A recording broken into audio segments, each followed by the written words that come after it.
Assalamualaikum warahmatullahi wabarakatuh. Beberapa kali sebelum ini dalam video-video yang berbeza, saya menekankan bahawa tempat yang terbaik, tempat yang confirm merupakan sunnah Nabi sallallahu alaihi wasallam, tempat yang tidak ada khilafnya di kalangan para ulama dan tempat yang secara logiknya memang terbaik untuk kita berdoa ialah di dalam solat dan bukan selepasnya. Dan di dalam solat itu merujuk pada apabila kita sujud dan juga pada tasyahud akhir sebelum memberi salam. Hadis-hadis dalam bab ini memang banyak. Ada dalam buku saya soal jawab, adab-adab berdoa.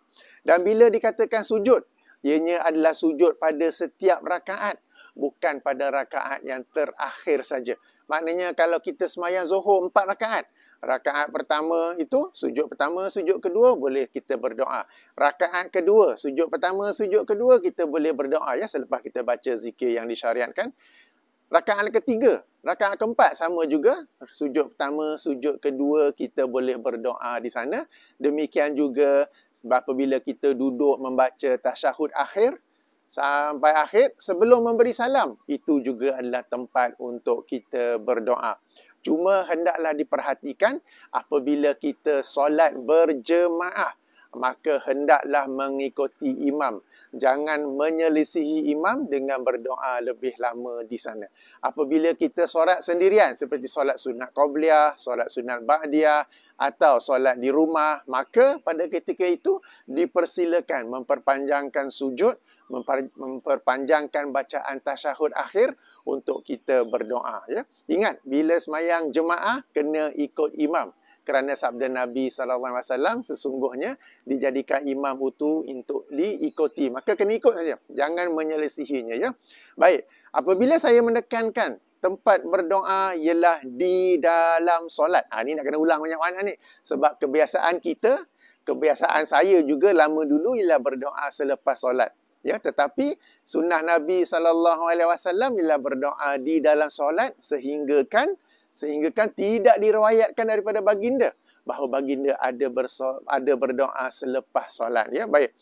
Sekarang timbul soalan, kalau berdoa di dalam solat, apakah boleh kita berdoa dalam bahasa ibunda, bahasa yang diri seseorang itu selesa, atau apakah mesti dalam bahasa Arab? Jadi tuan-tuan dan puan-puan, dalam video ini saya nak menjelaskan jawapan kepada isu ini ya. Pertama, yang saya hendak tekankan ialah bacaan-bacaan dalam solat yang memang telah disyariatkan. Doa iftitah, surah Al-Fatihah, surah selepas Al-Fatihah, bacaan ketika rukuk, iktidal, sujud, duduk antara dua sujud, sujud balik, tasyahud, itu confirm memang kena bahasa dalam bahasa Arab dan memang kena daripada apa yang diajar oleh Rasulullah SAW. Yang itu memang tak ada perbezaan pandangan. Cuma apabila hendak berdoa ketika sujud dan tasyahud akhir, yang ini yang kita nak bincangkan ya. Dan di sini ada beberapa pandangan dari kalangan para ulama. Yang ini saya nak tekankan supaya tak timbul pula salah faham. Ada kapten seorang tu kata boleh solat dalam bahasa Melayu, dalam bahasa Mandarin, dalam bahasa Cantonese. Tak. Bacaan-bacaan dalam solat, saya ulangi, bacaan-bacaan dalam solat tu yang memang disyariatkan itu memang confirm kena dalam bahasa Arab.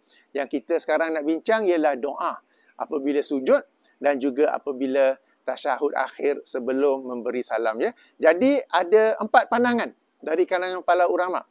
Pandangan pertama kata hendaklah dalam bahasa Arab dan hendaklah juga doa yang berasal daripada Al-Quran ataupun As-Sunnah. Okey, hendaklah dalam bahasa Arab dan hendaklah juga doa yang berasal daripada Al-Quran dan Sunnah.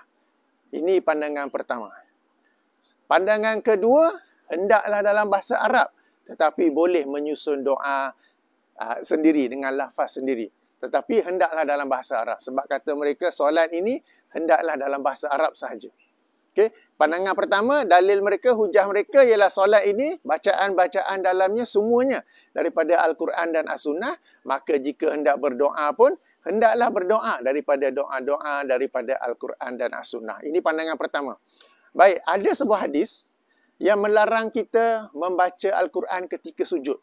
Itu ialah apabila seseorang membaca Al-Quran dengan tujuan, dengan niat memang hendak membaca.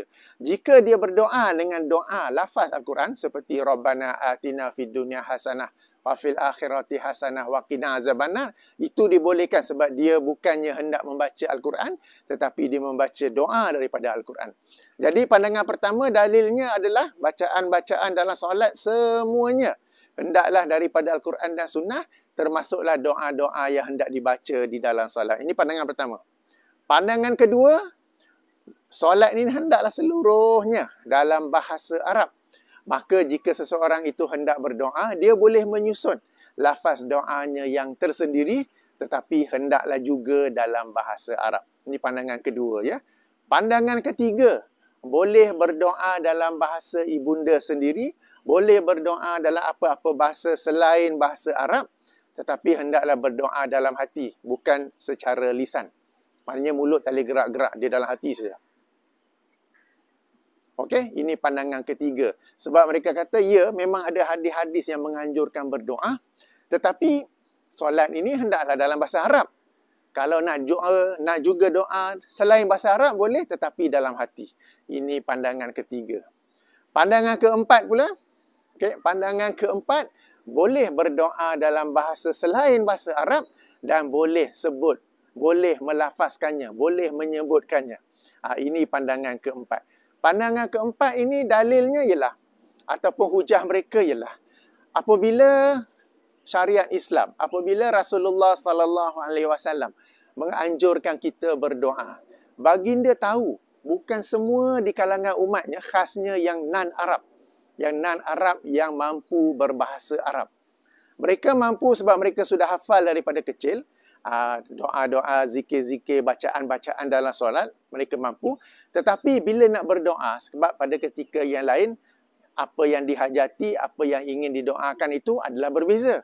Maka hendak menyusun dalam bahasa Arab adalah sesuatu yang sukar bagi kebanyakan orang. Bahkan bagi sebahagian orang yang boleh berbahasa Arab pun, mereka mungkin, bukan semua, mungkin menghadapi kesukaran untuk menyusun doa dalam bahasa Arab secara betul. Ya, secara betul. Sebab kadang boleh, tapi broken Arabic. Kadang boleh, tetapi broken Arabic. Ya. Jadi, apakah dengan itu anjuran Rasulullah SAW ini hanya untuk orang-orang yang mampu berbahasa Arab? Hanya untuk orang yang bahasa ibundanya bahasa Arab? Sudah tentu tidak. Memang solat ini seluruhnya dalam bahasa Arab, pengecualian adalah apabila hendak berdoa, kerana doa itu adalah luahan hati. Doa itu adalah aduan, permintaan, bisikan hati daripada seseorang itu, dan hendaklah dia mampu melakukannya, mampu melafazkannya, meluahkannya dalam bahasa yang dia selesa. Seandainya disyaratkan bahasa Arab, tak ramai orang yang mampu melakukannya dan it defeats the purpose. Menyalahi maqasid, menyalahi tujuan, dianjurkan berdoa ketika dalam solat. Ya, jadi berdasarkan hujah ini, maka dibolehkan untuk berdoa dalam apa jua bahasa, meskipun selain bahasa Arab. Ya. Kerana apa? Sekali lagi, sebab tujuan disyariatkan doa itu adalah untuk kita masing-masing meluahkan apa yang dalam hati kita, apa yang dalam fikiran kita, dan hendaklah ini kita mampu lakukannya dalam apa jua bahasa yang selesa, yang kita mampu. Ya, yang kita dapat sebutnya secara spontan. Kalau nak kena susun-susun, kadang-kadang seseorang itu dia sujud lama, tapi baca doa satu rangkap je. Kenapa? Sebab dia susun lafaz tu bagi betul. Ya, jadi ini pandangannya keempat. Pandangan keempat juga berkata doa itu boleh dilafazkan, bukan dalam hati.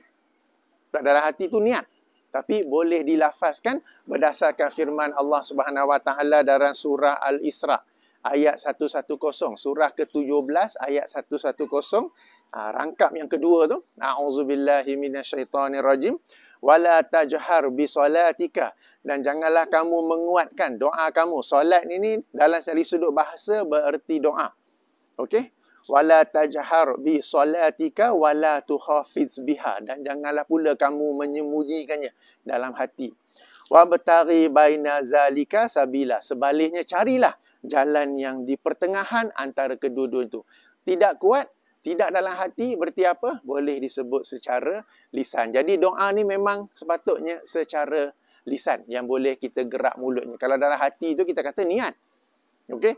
Jadi berdasarkan ayat ini, doa itu juga boleh dilafazkan. Tak payah lafaz kuat-kuat. Nanti orang lain semua dengar pula kan. Tapi boleh kita gerak-gerak mulut. Jadi antara 4 pandangan ini, saya mencenderungi pandangan yang keempat. Pandangan yang keempat. Tapi tuan-tuan dan puan-puan, saya ulangi. Dalam hal ini ada perbezaan pandangan yang masyhur. Perbezaan pandangan ialah salah satu khilaf yang muktabar.